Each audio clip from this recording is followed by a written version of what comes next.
Here's a live look at Boston, Massachusetts now as we check back in on one of our top stories, anti-Trump protests taking place across the country today after a tumultuous week, to say the least. No, he needs to get out of our government. We didn't elect him. He needs to go. And what do you think of Dr. Fauci? I love Dr. Fauci. Do you think we elected him? He was appointed by our president. So yeah, well, they're certainly not sending their best and brightest, are they? But all right, guys. So apparently today, President Trump's approval rating is going up. That is right. He is increasing in popularity ever since the announcement of the tariffs, which is honestly, even for me, a little bit surprising, but the guy is just so freaking resilient. What can we say? Now, simultaneously, it probably would also not shock you to find out that the Democrat Party has once again hit a historic low in approval rating this week. That's right. You know, what was it before? 27%, then it went to 23%. Apparently now, guys, it's at 21%. It's just a slide off of a cliff. Eventually it's going to hit zero. I don't know, below zero at the current rate. I don't know. We'll see what happens there. But nonetheless, the Democrats are once again, you may have seen this past Saturday, trying another day of protests because, yeah, that's what you need, Democrats, right? Just one more Saturday of protests and tweeting out on social media, look at all the people rising up against Trump. The resistance is huge. I'm sure if you just do that another weekend, magically your approval rating is going to invert itself, right? But anyways, we'll tell you all about that here today because I find this whole chronicled, frankly, to be very interesting and hilarious. So with that said, guys, do us a favor. If you enjoy the content, make sure you hit that like button down below. Subscribe to the channel. If you are new, you subscribing is the best way to support our work and ensure that we can keep doing these videos. And with that said, I gotta start off by saying, okay, so according to Daily Mail and JLP Partners, again, Trump's approval rating actually went up this week. That even I'm a little bit surprised by this. And I'm someone who, as you know, if you watch the channel, I've been one of the biggest supporters and giving the reasons why I'm a big fan of the Trump tariff policies.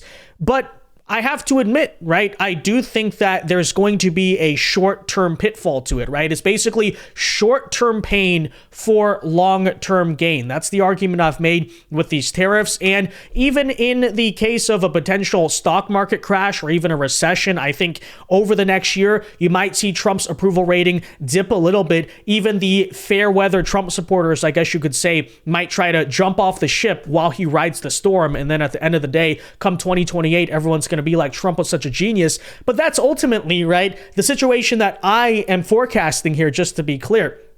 You know, I would compare it to basically what he's doing right now with the economy is a self-correction in the same sense that, hey, when you have a cut, right, when you have an open wound and you pour the rubbing alcohol on it to disinfect it, what happens when you pour it, right? It stings, it freaking hurts, but guess what? You need it, right? It's something that is good for you.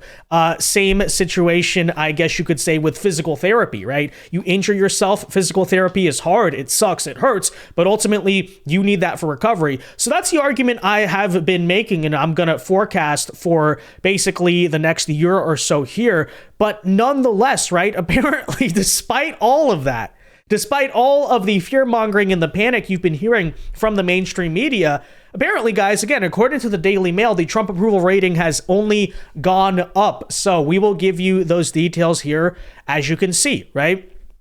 From dailymail.com, Americans deliver a shock verdict on Trump's controversial new tariffs. And of course, we've been told, right, worst thing ever, they're going to crash the economy. The Democrats are having a field day with this because they're like, oh, look at the stock market. The stock market is down. And that is true. The stock market is down. Like I said, what he's basically trying to do here is take a U.S. economy that for a very long time, but especially the past several years, is essentially fake, right? It is a fake economy propped up by nothing. It is propped up by stimulus money, by debt, by interest, nothing of tangible real value. And that's, for instance, why when it came to the Joe Biden economy, there was such a disconnect between the GDP reports and the stock market and what real America was feeling. Because again, we don't have a real economy. That's why what Trump is trying to do right now is basically, in my estimation here, burst the bubble, take America in a new direction. And hey, you know, if that's going to cause some issues, guess what? All these other politicians are just cowards. They've been kicking the can down the road. Now Trump is saying, let's ride the storm head on. But nonetheless, apparently, as he does that, his approval rating is going up, which is just hilarious, because my forecast would be everyone needs to be patient, right? I think the next year or so might be rough, and then that's when everything's going to change. But anyways, apparently, right, according to the Daily Mail, President Donald Trump is now more popular now than before he sent the global markets into a frenzy by enacting sweeping new tariffs. Well, isn't that interesting? An exclusive dailymail.com/JL partner survey of over 1,000 registered voters conducted from March 31st to April 3rd, as you can see, right? So that's when all of these announcements came out, remains largely popular. Trump does in the US. Apparently, this poll found that Trump's approval rating rose to 53%, a 4-point increase over the last week when it was 49%. Again, even to me, that is a little mystifying. Like I said, I think there's going to be a short-term blowback, and then in the long term, he's going to come out as vindicated. But anyways, right? What's going on here? What may be to blame, or what could be the reason? I'll explain that in a second. But anyways, Trump's rising approval rating is surprising given the flack that the White House has received over the tariff order signed on Wednesday. I mean, I tend to agree there, right? Apparently, here's what's also interesting, guys. Since March 7th, it is up by 13 points among those aged 18 to 29. So my generation, Gen Z, his approval rating has gone up 13 points in the last month.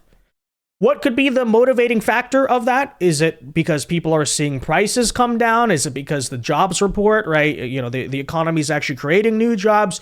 Is it just because he is really cool and funny? I don't know.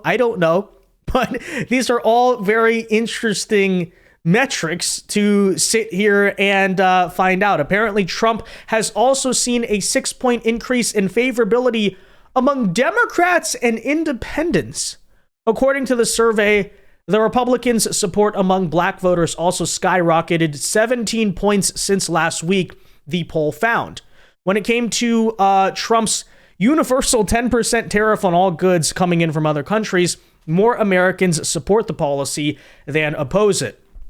So you're hearing all of that, and you're probably asking to yourself, I mean, how on earth could that be possible?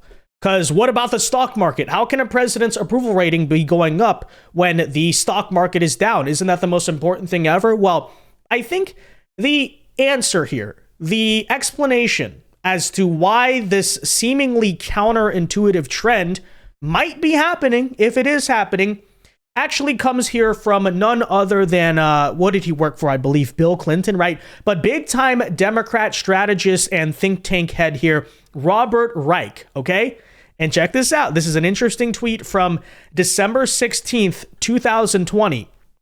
But as you can see, this is from a Democrat. But you know what? Maybe the logic here actually does add up and make sense. Because they're currently saying what? The Democrats. Stock market. Okay. Well, guys, the richest 0.1% of people in this country own 17% of all the stocks. The richest 1% own 50% of all the stocks. The bottom 50% own only 0.7% of the stocks. Coming from Robert Reich here, repeat after me, the stock market is not the economy. Well, gee, you don't say.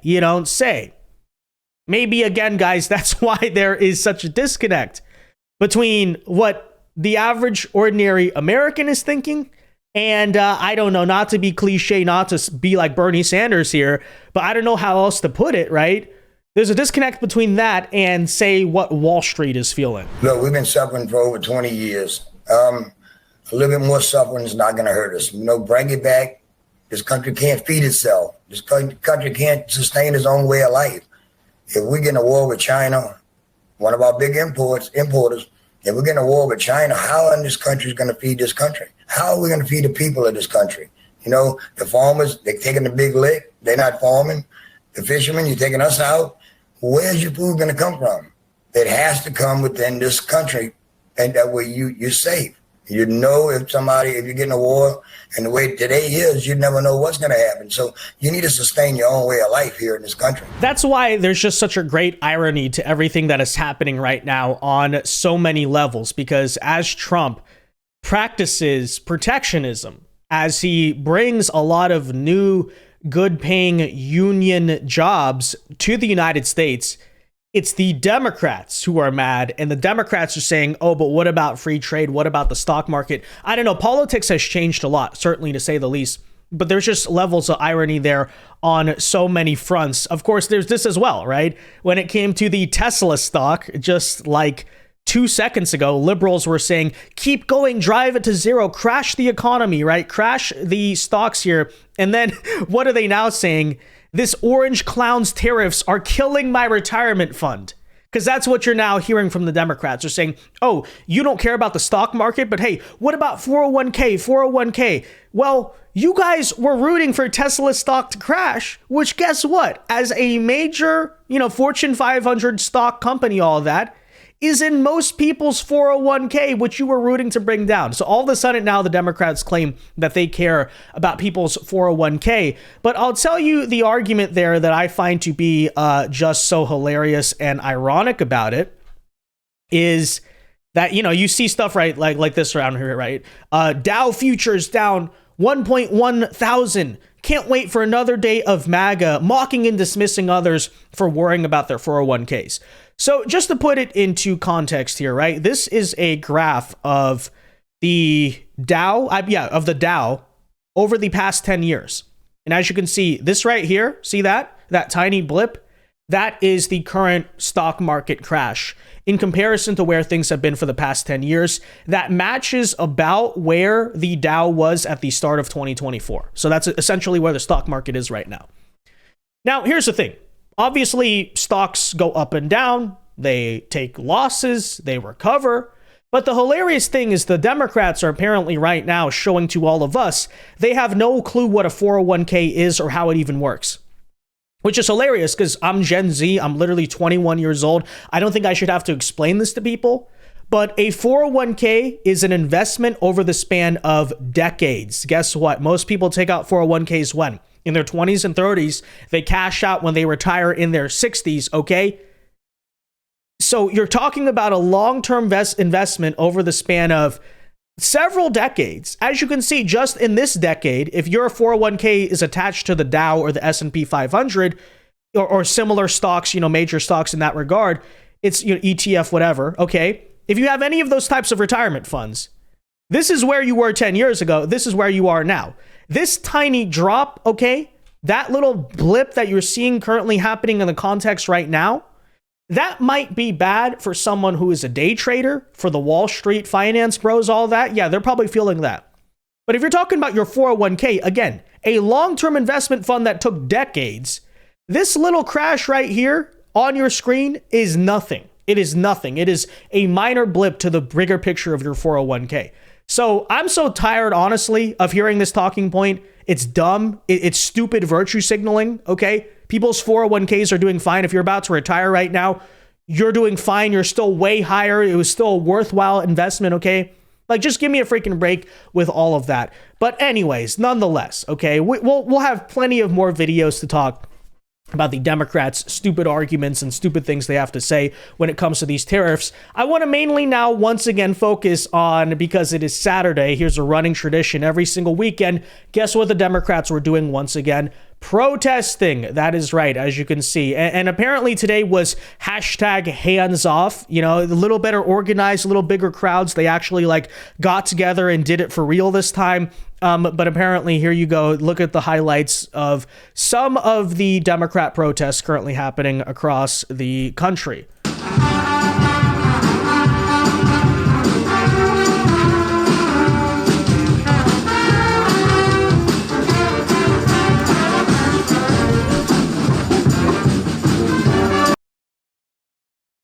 Just riveting, right?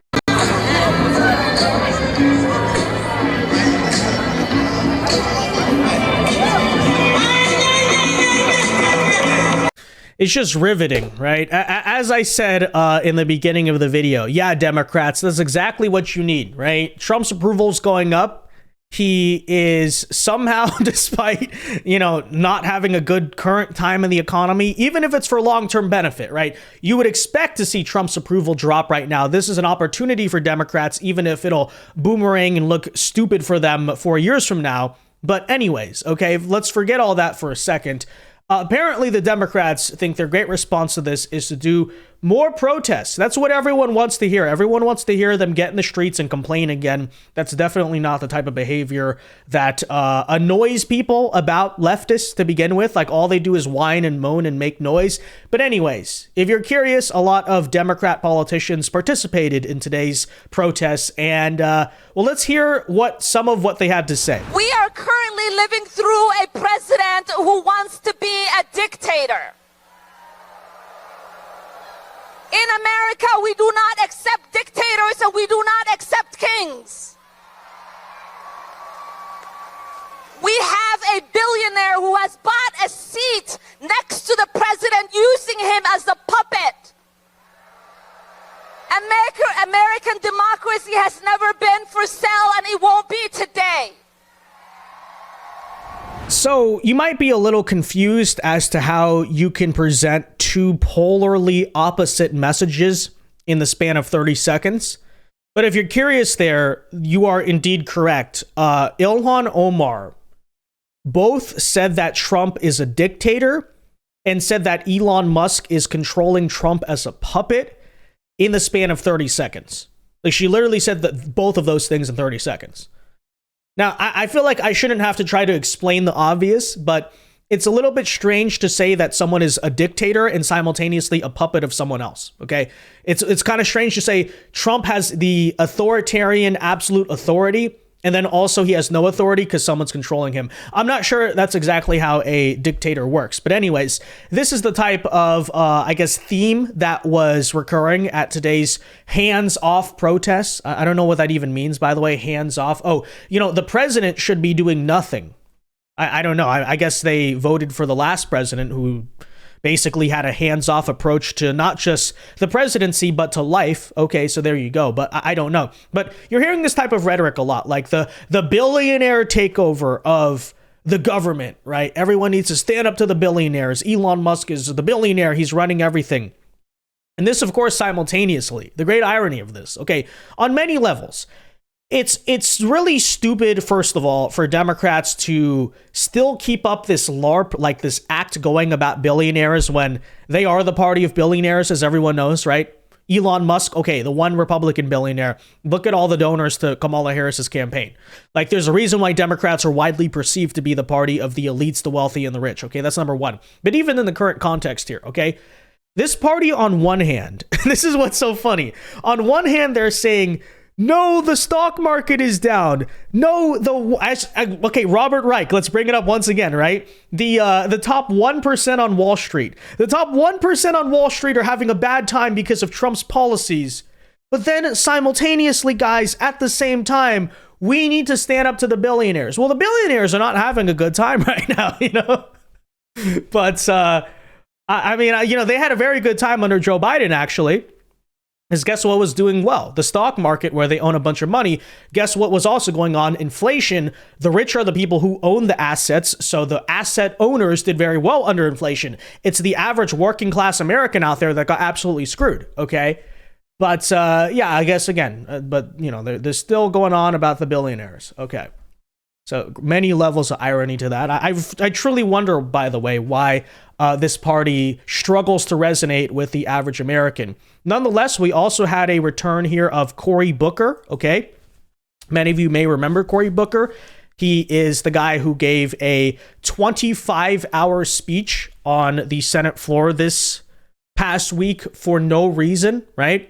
People thought it was a filibuster, but he actually was filibustering nothing, right? He wasn't speaking to, talk about some type of bill or tried to get a parliamentary delay on a vote or something. No, just literally got up there and spoke for 25 hours, lambasting Donald Trump for absolutely no reason. And the Democrats ran around and said, oh my gosh, this is so amazing. Well, Cory Booker was also participating in the protest today. So let's take a listen to see if he's still the same old strange weirdo that we have long known Mr. Spartacus to be. And so what I'm seeing now is outrageous, and I hope we all are outraged. But it's time to turn our anger into action, our worry into work. It's time to turn our fear into fight.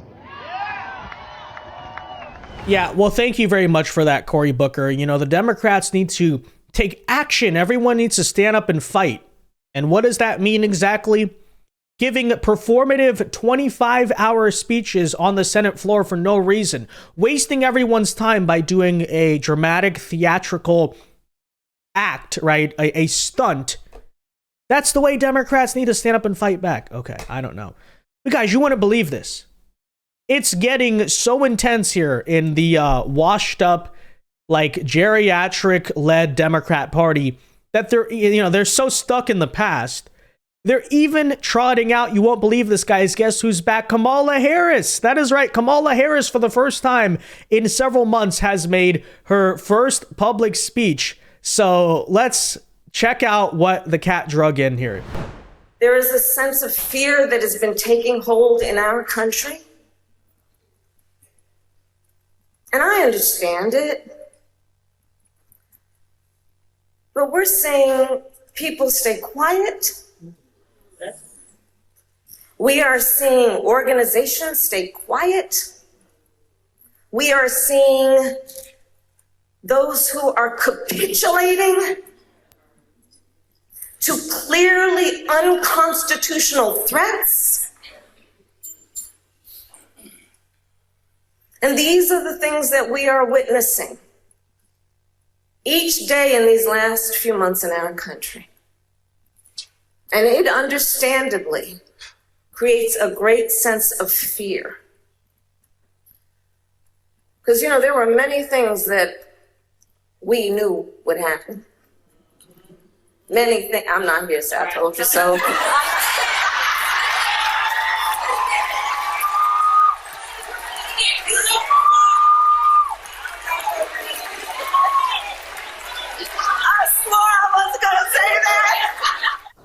Well, nice to see that some things never change. The word salads are still fully in effect from this individual. And I also have to ask what she's actually talking about, right? She's saying, oh, people are out of fear. They're being silent. The Democrats are going into silence. Where? All I see is these people going out and like screaming in the streets. Okay, look at this. Person screaming, people screaming, people. Where's the silence?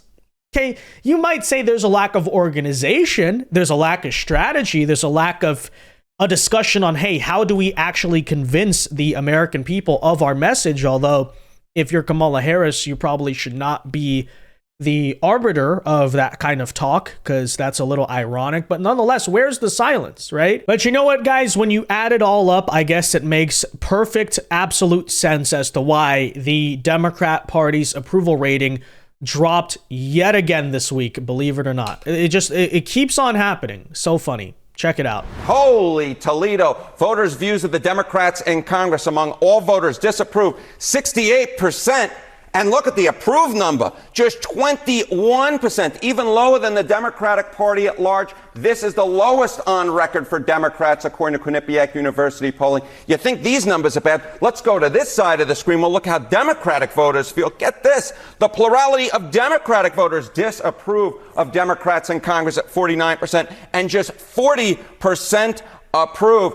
Horrible, horrible, horrible. Oh, my goodness gracious, you just can't get worse than these numbers. And this is the number right here really driving all of this. If Democratic voters have turned on Democrats in Congress and the Democratic Party, that's what puts the numbers at historic lows. What is it they want to be seeing, these voters? What is going on? I'll tell you what's going on. They don't like what's coming out of some of those Senate Democrats like Chuck Schumer, because take a look at the direction of the party. Democratic voters on Democrats in Congress doing too little to oppose Donald Trump. Look at this, 77%.